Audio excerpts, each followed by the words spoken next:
النهارده حبايبي عملت معاكم أكلة صيفية جميلة. خشوا الفيديو شوفوها، أحلى أكلة صيفية، جربوها إن شاء الله تعجبكم.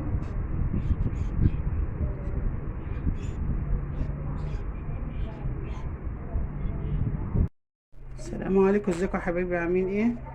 ان شاء الله يا حبايبي هعمل معاكم النهارده أكلة صيفية خفيفة. المكونات بتاعتها صدور فراخ أو أي قطع فراخ بعضمها مش مشكلة. ومعايا هنا بصلة مقطعة مكعبات، مع قرن فلفل رومي أحمر، مع فلفل أخضر، مع 2 طماطم. ومعايا هنا يا حبايبي بطاطس مقطعاها مكعبات وعاملاها في القلاية الهوائية، ممكن تقليها عادي في الزيت. ومعايا دقيق، طبعا حاطة هنا زبدة اللي هنشوح فيها الفراخ الأول مع البصل، وبعد كده نكمل الأكلة مع بعض. هي فيها دقيق وفيها طبعا جبنة موزاريلا. أكلة بالصوص الأبيض جميلة جدا، جربوها إن شاء الله تعجبكم. أكلات من الأكلات الخفيفة اللي بتنفع في الحر اللي احنا فيه ده. اول بس الزبده مسيح، حطيت زبده مع حبه زيت علشان طبعا يعادلوا بعض، وفي نفس الوقت الزبده ما تتحرقش. اول ما هتسيح هننزل عليها الفراخ نشوحها. دي صدور فراخ يا حبايبي مقطعاها مكعبات زي ما انتم شايفين كده. قطعيها بقى الحجم اللي انت حباه، صغير او كبير براحتك.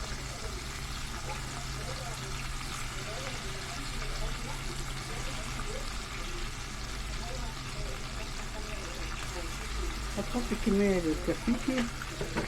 ده كان صدرين فراخ فانا خدت الجزء ده منه. هحط بقى عليه الفلفل الاسود،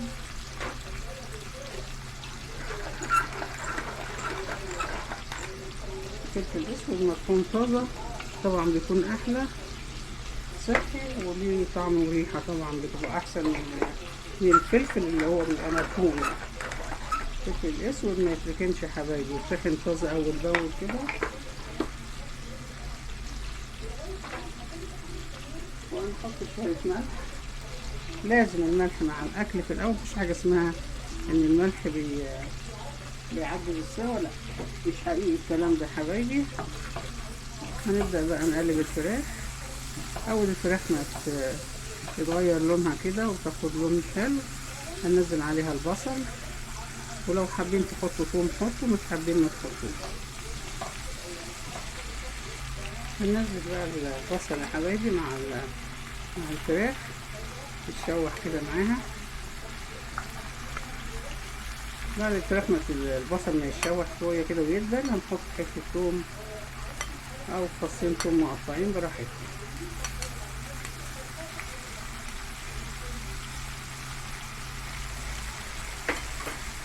المهم ان احنا بنستعمل حاجه واحده بنعمل فيها، يعني الطاجن الفلسطين دوت ولا الطاجن دوت ده انا بعمل فيه كل مره واحده، مش هنشيل حاجه ونحط حاجه، لا كل مره واحده كده، كله في طاجن واحد. هيوفر عليكي وقت وما تكوميش مواعين معاكي. طبعا ممكن تاكلوها بالعيش، ممكن تاكلوها مع شويه رز، الحاجه اللي انت حباها اعمليها. ممكن تعمل كمان جنبيها شويه مكرونه متحمرين كده بشويه توابل وسمن بلدي، بيبقى حلو برضو كمان. احنا مش هنزيد عن الفراخ اكتر من كده، لان دي صدور، ولو طويتيها على النار كتير بتنشف. هنحط بقى حته ثوم صغيره كده تدي ريحه، مش كتير بس عاوزين الريحه بتاعت الثوم، وطبعا بتدي طعم جميل جدا اهي، يعني قيمه فصين كده مش اكتر من كده. نقلبهم مع البصل والفراخ، واحنا حاطين زي ما قلت فلفل اسود وحاطين ملح. لازم الملح علشان الملح بيطعم الحاجه مع بعضيها. طول ما هي على النار كده شغاله.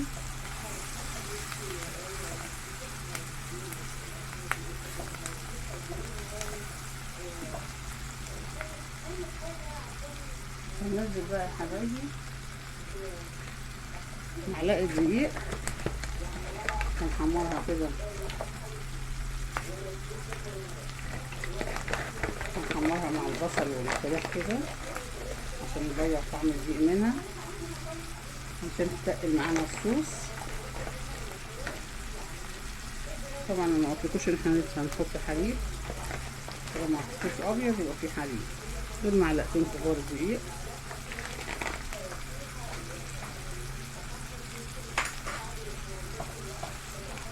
نحمرهم في النص كده مع الزبدة لحد بس ما ريحتهم، ريحة الدقيق تروح.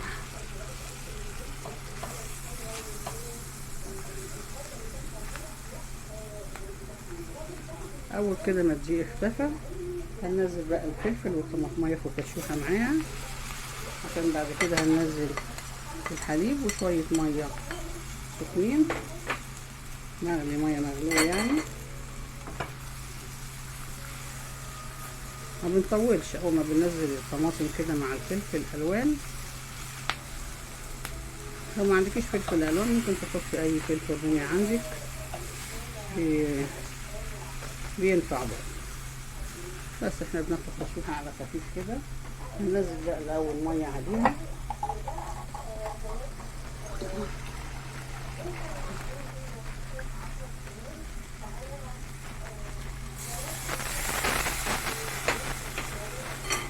زي ما انتم شايفين كده يا حبايبي. انا حطيت شويه ميه علشان خاطر ايه تغلي مع الدقيق قبل ما نحط الحليب. طبعا الحليب ده هنخليه اخر حاجه، بس الحاجه اللي هنعملها دلوقتي ان احنا هننزل البطاطس معاهم ونقلب برضو.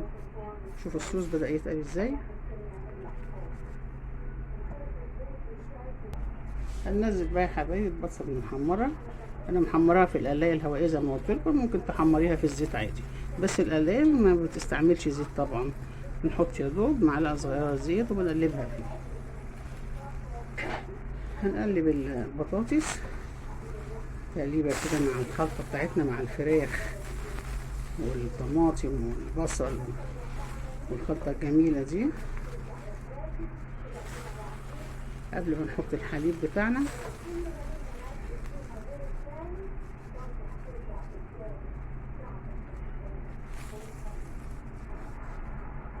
نديها برضه شويه ميه كمان عشان البطاطس تستوي مع الخلطه وتشربها، وبعد كده نحط الحليب. هنشوف بقى الملح بتاعنا مظبوط ولا نزوده.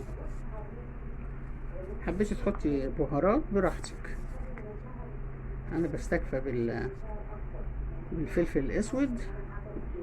وطبعا مش محتاجين ماجي لان او مرق، لان الفراخ عامله مرق مع نفسها هنا. عاوزه شويه ملح. انتوا عارفين البطاطس بتحب الملح، ما يبانش الملح فيها بسهوله. بس هسيبها شويه تغلي قبل ما نحط عليها الحليب. هنبدا ننزل الحليب، ممكن تاخد كوبايه ممكن تاخد اكتر. طبعا احنا مزودينها الميه الاول عشان تاخد غلوه فيها، وبعد كده نزلنا عليها الحليب. لو حابه بقى تدلعيها شويه وعندي امكانيات ممكن تجيبي كريمه، انما هي كده زي الكريمه بالظبط. اولا ده لبن بخيره، وحمصنا شويه الدقيق مع الزبده مع الخضار بتاعنا، فدت طعم جميل. نشوف الحيقان بتاعها.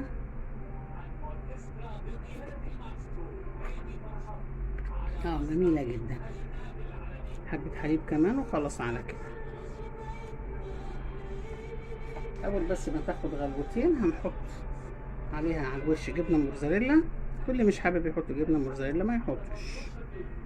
وهحطها تحت الشوايه قيمه دقايق بس ما تستوي. طبعا نغطيها ونستنى عليها لما تستوي. زي ما انتم شايفين يا حبايبي ما شاء الله الصوص كده حلو قوي، لا يبقى تقيل قوي ولا خفيف قوي. لسه كمان لما تبرد ونحط فيها الموتزاريلا هتتقل. احنا كل اللي بنعمله دلوقتي ان احنا بنسوي البطاطس بس والفراخ. طبعا هنحط بقى شويه جبنه موتزاريلا الاول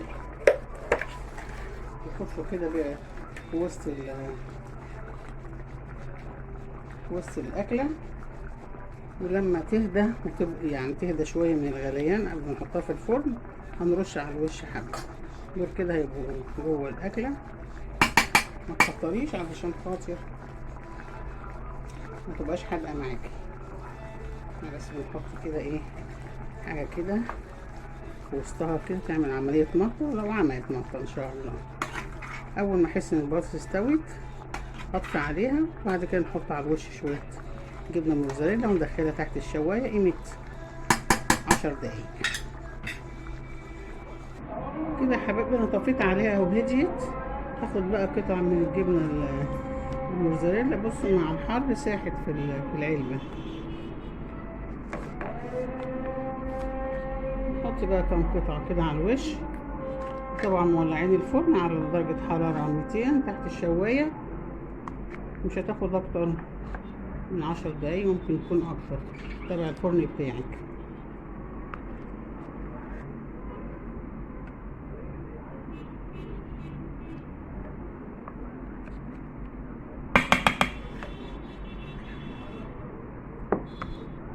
جربوها ان شاء الله يا حبايبي تعجبكم. نحطها بقى في الفرن وتطلع من الفرن اوريها لكم. وكده يا حبايبي خلصت اكلتنا، اكله بسيطه وسهله. جربوها ان شاء الله تعجبكم.